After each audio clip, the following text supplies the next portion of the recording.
walking on a pink cloud. So I asked her last night at her graduation prom, and she said yes. We're going to be married in August. Wow, married? But she's just finishing high school, and you still have 2 years at the university. That's a tough road, Larry. What are you going to use for money? Well, Sue's folks were going to pay something to put her in junior college here in town for 2 years. So we'll have that. But instead of going to college, she'll get a full-time job in campus town. Say she doesn't care anymore about education. So with that, and my part-time job, we'll get by. Uh-oh. Here's Sue now. You two probably want to be alone.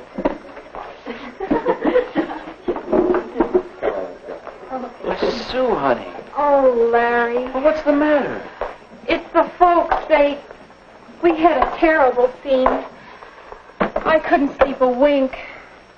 They don't approve. They say I'm too young.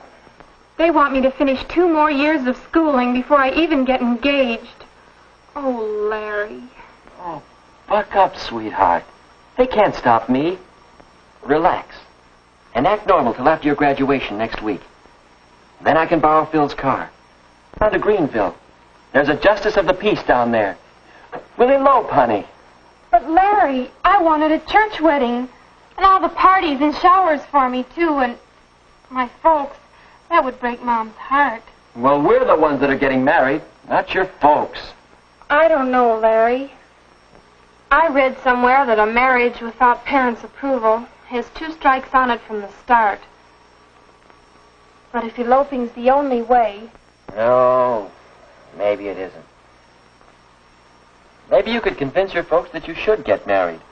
But how, Larry? How? Say,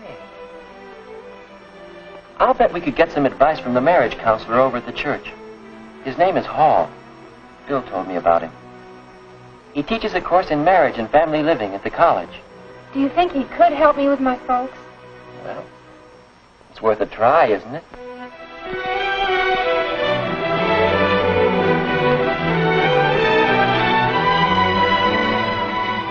My folks don't understand the way I feel. So that's the story, Mr. Hall. Do you think you can help us get married? Why, I'm in favor of marriage. In fact, I spend a good deal of my time helping people to get ready for marriage. Now, let's see. You've known each other for... 3 months, 1 week, 2 days, and 17 hours. And you're 18, Sue? And 19, Larry? Have either of you ever been in love before? Well, but not like this. This is the real thing. Yes. I had a chum in college who had the real thing with 8 successive girls. Oh. Oh, it's all right if you have it, fine. It's a very important factor in building a happy marriage. But tell me, how do you know it's real love, the kind you can get married on? Why, ever since I first met Larry, I haven't wanted to date anyone else. The whole 3 months now. And besides, I haven't even had 1 quarrel with him. No quarrels? Why not? No differences of opinion? Or no opinions? What do you talk about on your dates? Oh, movies and popular songs. Orchestras, dancing. And... Larry's chosen profession, engineering? No, I don't understand any of it. I don't like to hear about it. Why, Sue, honey, I didn't know you felt that way. Well, it seems you two may have some things to talk over and settle. Might well ask yourself some questions before you get too serious about marriage. Well, what do you mean? What sort of questions? Well, questions for Cupid. You might say he should ask them before he fires those arrows. We call this Cupid's checklist.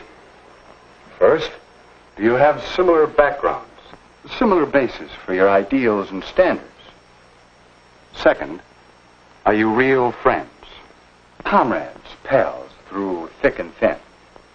And third, do you both understand marriage? Oh, not the kind in most movies or in most popular songs, but the real everyday kind of marriage, between real people. Do you understand it? Well, golly, Mr. Hall, I don't know the answers to all those questions. I just know that I'm in love with Sue. Is that bad? No, that's good. Sure. And it's good when you recognize that you don't know the answers. It's a good sign. I don't know. I think we're friends. And maybe we can understand marriage, but backgrounds, how do they affect getting married? Well, come over here a minute. Perhaps I can show you what I mean. What's that? I call it a marriage development board. It represents the psychological distance between a husband and a wife from the time they are born until they die. But what does it all mean? Well, let's set it up for you and Sue. When you are born, you inherit a great many differences from your parents. That's part of your background. That makes sense, all right. Now, as you grow up, you each develop separate and unique personalities. Your mental growth, your emotional outlook, your standards and ideals. Larry, your distinctly masculine outlook on life, and Sue, your feminine way of looking at things, your capacities to love and be loved. In these and many other ways, you each acquire a background, so that when you first met, you were probably farther apart, probably more distinct individuals than when you were born. But I don't want to marry a girl like me. I want to marry a man like him. So even though we're close together here, we don't know how far apart we are there. That's right.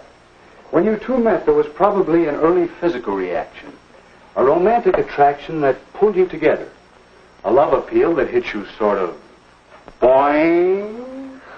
How did you know? Well, it happened to me. It happens in some degree to most couples who become happily married. But it takes more than this boing. For you see, if you're too far apart psychologically, if your backgrounds are not similar enough, it can cause a great deal of argument and unhappiness until... It's gone. Where'd it go? That's what you'll be saying about your romantic love if these other things cause a breakup. No, sir. This is forever with Larry and me. Fine, I hope so.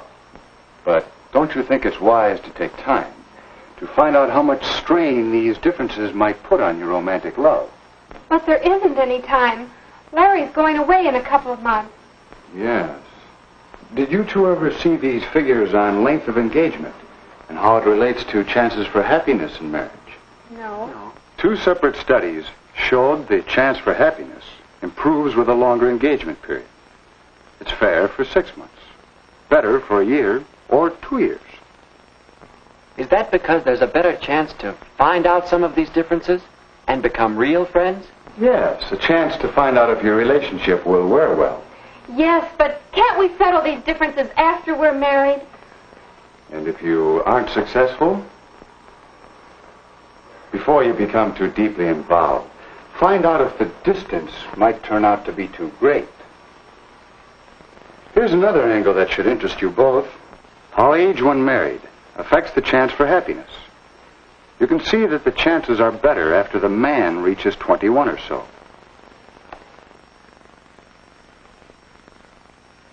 And the same study showed that the woman must be 19 or 20 before the chances for happiness begin to be good. But why? What's the difference between 19 and 21 or so? The difference is in you the next few years. You, Larry, and you, Sue. Young people seem to change and mature in these years from 18 to 21 or even later. So that a person you might marry at 18 or so will seem like quite a different person to you a few years later. Gee, hon. Doesn't take an engineer to see that we're on the bad part of the curve of these graphs. All of them. Yeah. I see our chances aren't so good now. What are we going to do? I thought you were going to help us get married.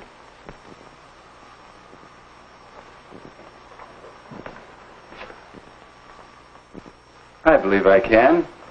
I think you two have a lot of what it takes to build a successful marriage. And yet, you wouldn't try to plan and build a house in 3 months, would you? Shouldn't a marriage have better planning? If you two are going to build a successful family team that will last for 40 or 50 years, how long do you think it should take to get ready for it? All right. do we know when we've done it? When the two of you are ready for marriage, you'll sense a new feeling between you.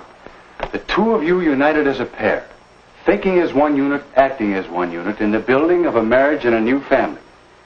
Your sense of pairedness shows up in the way in which you consider what's best for the pair of you over what you want individually for yourself. Think how often you speak of things from my point of view instead of ours. How often you say, I want, instead of we want. I guess it wasn't my folks that needed convincing, it's me.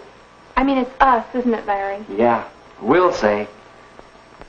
And so, in terms of the checklist for Cupid, Larry and Sue began to examine their readiness for marriage.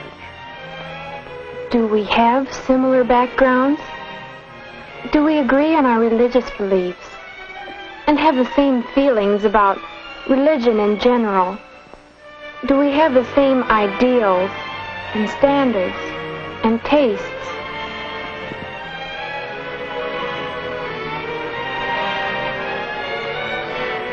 Do we enjoy the same friends? Do we share the same interests?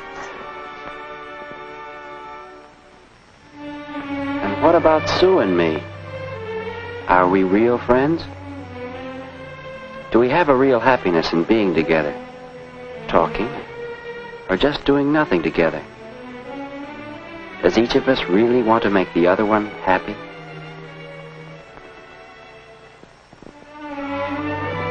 Do we have a real interest in each other? And a sense of pride in each other?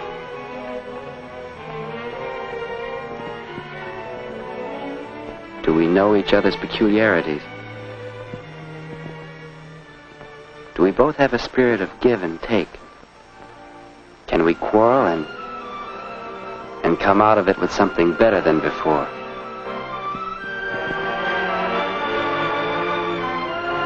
Do we really understand marriage? Do we understand the social aspects of marriage? Have we an understanding about money matters and how important it is to have enough money to do more than just get by? Do we understand the physical aspects and the family side of marriage? Do we know how much work there is to a marriage? And overall, do we have a feeling of paired unity? Those questions were helping us to find out just how strong our relationship was and helping us to strengthen it. So the next time we called on Mr. Hall, we realized how much he had been helping us.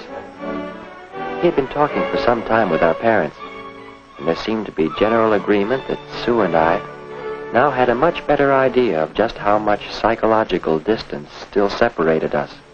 If you want to, Sue, your mother and I, we can make arrangements for you to begin school at State U this fall with Larry instead of at the junior college. If we want to. Then, if you two get along, in school, that is, if you continue to reduce the psychological distance, then perhaps at Christmas vacation or at Easter vacation, we'll be glad to announce the engagement. Oh, Larry! And then we can be married when Larry graduates in 2 years. I mean, 1 year and 10 months and 3 days. Yes, if the engagement period gives you two the opportunity to work things out together. If you both still want it.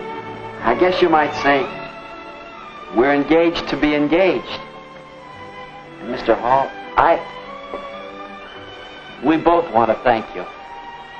And say, now do you think we have anything more than... Bang! Why, yes, I think you've made a good start towards getting ready for marriage.